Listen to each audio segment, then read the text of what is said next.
Hey guys, welcome back to the channel. Today I'll share with you GBP analysis.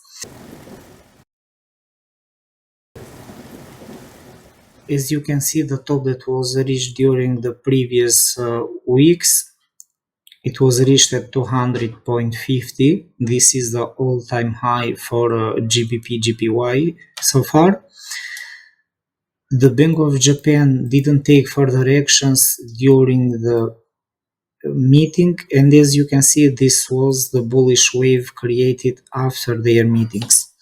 Later, it was created this bearish wave, this big one. It was created from the first intervention that they did in the market, but it was related to the exchange rate. But they didn't accept anything for this intervention. After 1 or 2 days, we saw another one. This was a second intervention, but they didn't accept anything again. And the last one was this movement here that probably was created from the Bank of Japan, but also from the market, because I think that it was created a type of sell-off considering the previous moves. So far the price increased again. It looks like the liquidity that was created in the market was not enough for the price to continue moving down further. GBPJPY is still in overbought conditions, and as you can see on this 4-hour chart, the price is close to the third intervention of this deep correction, and also the stochastic indicator is showing overbought conditions. So we have to be careful, because it is not a must to see the price moving down when stochastic is in overbought conditions or in oversold. These are extended moments. Look at also here, the price was overbought and it didn't stop for a long time, and after this pause here it was 800 pips movement, and also in these conditions it was 200 pips movements. So let's be careful again. I don't think that the price will begin moving down before the Bank of Japan intervenes again in the market.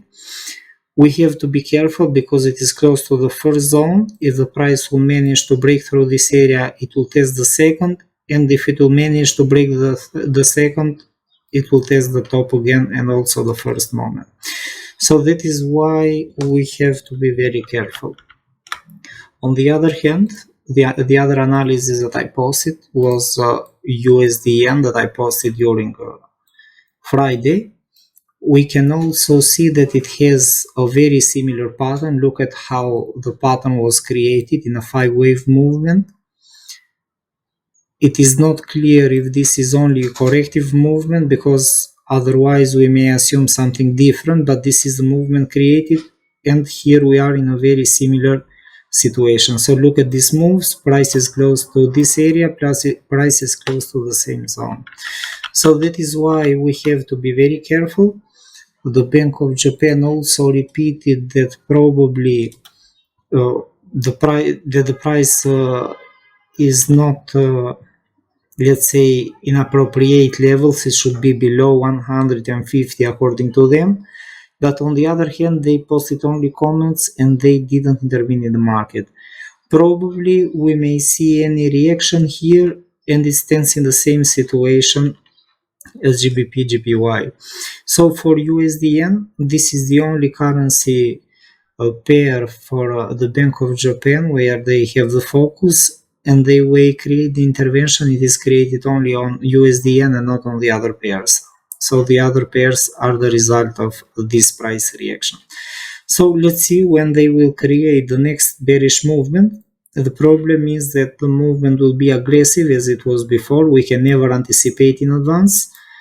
Until that moment, the price may continue to rise further from this area. It may continue in this way by creating overbought conditions, and stochastic will stay in this zone here.